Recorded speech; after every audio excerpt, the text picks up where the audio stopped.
Oh oh oh, bonjour, bonjour les enfants. Aujourd'hui, je vais vous raconter une petite histoire. Voilà, en attendant la veille de Noël. Bongo, le petit ours. Bongo était un petit ours de cirque, agile et malin. C'était même le plus malin de tous les ours de cirque. Son numéro avait toujours un grand succès fou. Lorsque les clairons sonnaient et que les tambours faisaient rat-en-plan, les projecteurs illuminaient l'entrée de la tente et l'entrée en piste. Ah, Bongo, le petit ours de cirque. Il jonglait et dansait sur le trapèze le plus élevé. Il était à monocycle.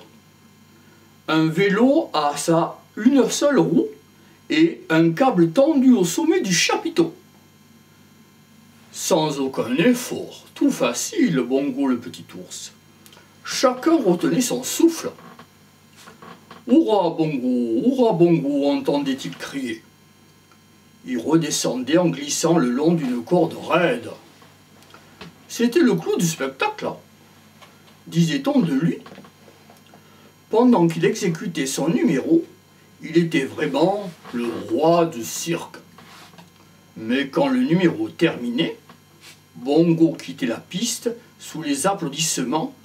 On lui mettait un collier de fer autour du cou. Pauvre Bongo. Attaché à une longue chaîne, on l'emmenait dans son box. Clac! Il entendait la clé tourner dans la serrure. Et voilà. Bongo, le roi du cirque, n'était plus qu'un ours en cage, un ours prisonnier. Brave Bongo, oh, il était bien traité. On lui donnait la meilleure nourriture pour ours. Pauvre petit Bongo. Et enfin, un jour, qu'est-ce qui s'est passé avec Bongo, le petit ours du cirque? Il avait une vie en or, sa vaisselle en fer blanc, il avait toujours de l'eau fraîche à boire. Il était lavé, peigné, brossé, pomponné, extrêmement bien soigné. Mais, malgré tout, il était captif, il était prisonnier. Il se sentait très seul. Du fond de son passé d'ours, une voix l'appelait vers la liberté. Cette voix chantait « Bongo, Bongo, ouh, ouh ». Il entendait dans le sifflement du train, lorsque le cirque se déplaçait d'une ville à l'autre, il entendait dans le fracas des roues sur le rail. Chaque fois que le cirque s'arrêtait dans une nouvelle ville, Bongo faisait son numéro, comme dans un rêve. Et quand on le remettait en cage, il rêvait de grands espaces libres. La vie de Bongo, le petit ours de cirque. La voix de la nature continuait à crier « Bongo, Bongo, ouh ». Un jour, il sentit qu'il ne pouvait plus résister à la petite voix insistante. Il tournait en rond dans sa cage, secoué par le mouvement du train. Il secoua les barreaux, il donna de grands coups dans la porte, et la porte s'ouvrit. Bongo était face à face avec les grands espaces libres, la liberté. Le train ralentissait dans un tournant, Bongo sauta avec son monocycle et à toute allure prit la clé des champs, la clé de la liberté. Il entendit au loin le sifflement du train qui s'éloignait. Il vit disparaître le dernier wagon. Enfin, Bongo était libre. Il fila à travers une prairie et se trouva dans les bois dont il avait si souvent et longtemps rêvé. Bongo était émerveillé par ce nouvel univers. Bongo était vraiment content. Des arbres plus grands que le grand mât du cirque, les fleurs aux couleurs plus belles les unes que les autres comme les ballons. L'air frais, parfumé, et les cacahuètes grillées étaient oubliées.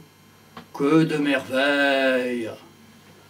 Je suis fait pour cette vie, se disait-il, en humant la brume matinale avec délice. Il se contentait de beaucoup, de la liberté. Il se sentait si heureux qu'il sautait et courait pour le plaisir. Il essaya même de grimper à un arbre, mais plouf, il tomba les quatre pattes en l'air. Pauvre Bongo! Il n'avait jamais vu un arbre auparavant, sauf par les fenêtres du train. Bongo, le petit ours du cirque, était enfin dans les champs avec la liberté. Un jour, eh bien, se dit-il, il va falloir que je m'entraîne pour monter à l'arbre. Il prit du recul, s'élança, et pouf, se retrouva par terre. Il entendit dans les branchages toutes sortes d'animaux qui pépillaient, qui gazouillaient, et des petits oiseaux. Les petits animaux de la forêt étaient tous venus faire connaissance avec Bongo. « Bonjour, dit-il, un peu intimidé.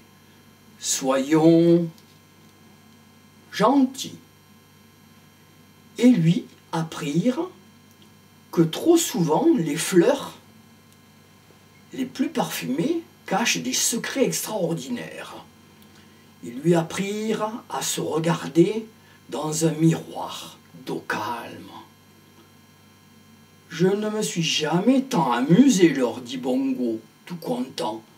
Votre forêt est un paradis. » Lorsque le soleil descendit derrière les arbres, Bongo admira le ciel de velours, tout étincelant et brillant d'étoiles, pendant qu'autour de lui, la forêt s'endormait. « Je suis fait pour cette vie, bâilla Bongo, en s'étirant avec satisfaction et en s'enroulant en boule pour la nuit. » Il sommeilla, mais bientôt se réveilla, en sursaut. Dans la nuit qui avait semblé si calme, il entendait maintenant toutes sortes de bruissements. Une bête cria. Une brise fraîche se leva. Il frissonna. Peut-être ne suis-je pas fait pour cette vie, après tout, pensa-t-il tristement. Des nuages d'orage couvrirent les étoiles. Les éclairs zébrèrent le ciel noir. Et le tonnerre gronda. Une pluie glacée s'abandit sur Bongo. « Je n'aurais jamais dû quitter le cirque, dit Bongo, le petit ours du cirque, pensa-t-il. Enfin, la pluie cessa. Les nuages s'en allèrent et Bongo s'endormit au clair de lune. Alors Bongo, le petit ours du cirque, dont c'est l'histoire, était en liberté dans la campagne et dans la forêt. Mais il voulait dormir, il avait peur, il s'était sauvé du cirque. Était-ce une bonne idée? Je n'aurais jamais dû quitter le cirque, dit Bongo. Enfin, la pluie cessa. Les nuages s'en allèrent, et Bongo s'endormit au clair de lune donc. Il se réveilla le lendemain matin, raide comme un bout de bois, grognon comme un vieil ours, et affamé. Il trouva bien quelques fruits, mais il avait toujours faim. Il essaya d'attraper des poissons, mais sans succès. Pauvre petit Bongo, le petit ours du cirque. Il commençait à se décourager, mais quand tout à coup, il se trouva face à face avec un petit ours qui lui sourit. Pendant quelques instants, Bongo pensa rêver. Il se pinça, mais le petit ours était toujours là. Alors Bongo s'approcha pour faire connaissance. « Bonjour, dit-il timidement. Je m'appelle Bongo, et il retira son chapeau de cirque. « Moi, je m'appelle Lulubelle, répondit l'autre petit ours. Viens jouer avec moi. Bongo était si heureux, pour la première fois de sa vie, il avait un compagnon avec qui il pouvait jouer. Ils partirent ensemble vers la forêt. Bongo était si heureux qu'il ne fait plus attention à un grand bruit de branches cassées et de chutes de pierres qui se manifestaient autour de lui, jusqu'à ce qu'il se trouva net à net avec Grande Mâchoire, le plus fort et le plus méchant des ours de la forêt. Pauvre petit Bongo. Bonjour, dit Bongo, timidement, espérant avoir affaire à un ami. Ah là là, dans quelle histoire s'était mis Bongo. Grande Mâchoire ne prit pas la peine de répondre. Il balança sa grosse patte sur le petit ours qui, flac, alla cogner la tête la première sur un tronc d'arbre. Il essaya de se relever, pauvre Bongo. Grande Mâchoire s'apprêta à le jeter des pierres sur lui, mais la nouvelle amie de Bongo s'interposa. Devant Grande Mâchoire, rageur, elle s'approcha de Bongo et lui donna une bonne gifle. Bongo en fut abasourdi. Mais c'était vrai, pas d'erreur possible, et Lulubelle le frappa même sur l'autre joue. Qu'est-ce que c'est que cette Lulubelle? Bongo eut un gros chagrin. Il partit sur son monocycle sans savoir qu'il faisait de la peine à sa nouvelle amie. Un ours de cirque ne sait évidemment pas que les ours des bois, quand ils s'aiment bien, se le disent à grands coups de patte sur le museau. Pauvre petit Bongo. Vraiment, il n'était vraiment peut-être pas fait pour la forêt, ce petit Bongo. Je n'aurais jamais dû quitter le cirque, se dit Bongo. Personne ne m'aime.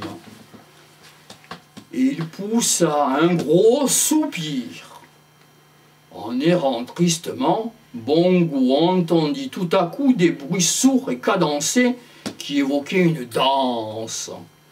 Il perçut aussi des voix de basse qui pouvaient être des chants, de la musique. Bongo s'approcha sans bruit. La clairière était pleine d'ours qui dansaient, 2 par 2, 3 par 3, 4 par 4, une vraie danse d'ours, en se marchant sur les pieds, et chantaient faux de chansons sans rythme, en échangeant de grandes claques amicales. Tiens, tiens, c'est par affection, se dit Bongo surpris. Alors il entendit les paroles de la chanson. Un pigeon gonfle le cou pour dire je vous aime beaucoup, mais les ours donnent des coups quand ils s'aiment beaucoup. Ah, se dit Bongo. Des coups, s'écria Bongo, mais alors, Lulubelle m'aime bien. Et il se précipita dans la clairière où Lulubelle dansait avec Grande Mâchoire. Il lui donna une tape sur l'épaule. L'ami de Bongo en fut ravi. Mais pas Grande Mâchoire.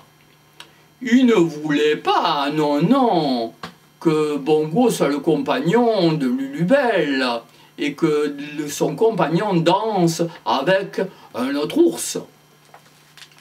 Il grogna, il gronda, il poursuivit Bongo à travers la forêt, en arrachant les arbres sur son passage, Grande Mâchoire, et en les lançant sur Bongo. Pauvre Bongo.